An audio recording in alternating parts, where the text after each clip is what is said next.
We're here to get you started on the kettlebell revolution, and we're going to show you the 5 best upper body exercises that you can do with kettlebells only. Chris is going to start with a clean and press.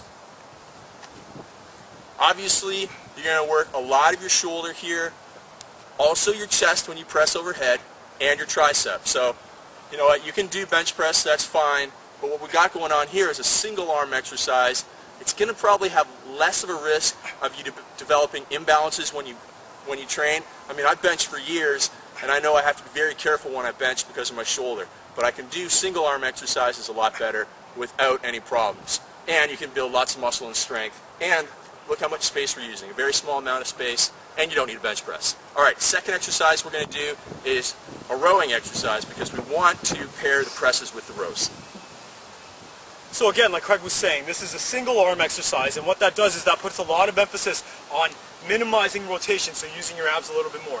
Craig is loaded on one side, he's not loaded on the other, so his abs and obliques have to work extra hard to try to prevent any excessive rotation in his torso.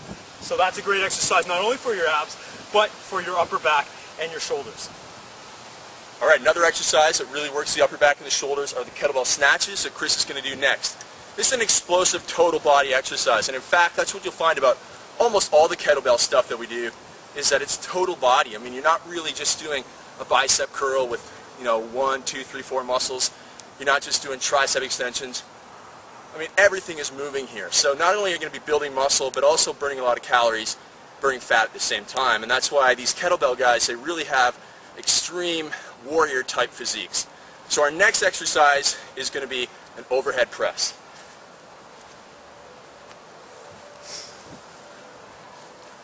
So Craig's going to clean the bell up to his shoulder, keeping his arm nice and tight so not to overexpose his shoulder. And he's just going to press the bar up nice and high. Now, what you want to think of when you're doing this is to stay as tight as you possibly can. Again, it's a single arm exercise, so you don't want to rotate or bend or flex or anything. Keep your abs braced as tight as you can and press the arm overhead. Get to the lockout position and then bring it back down nice and slow. Alright, and then our final exercise is going to be a floor press. So this is about as close as you get to doing a regular chest exercise when you're working out exclusively with kettlebells. So you're going to be lying down on the ground and pressing one arm up at a time. Now you notice, obviously lying down, not on a bench, he's taking his legs out of the exercise, so he's getting a lot more power requirement from his upper body. So he's not able to push through his legs. You're really going to get a lot of tricep work in this exercise, along with front delt and chest. And your abs are going to be braced all the time too, like every kettlebell exercise, so you get maximum benefit from a single movement. So those are the top 5 upper body exercises that you need to have in your program when you put in a kettlebell training system.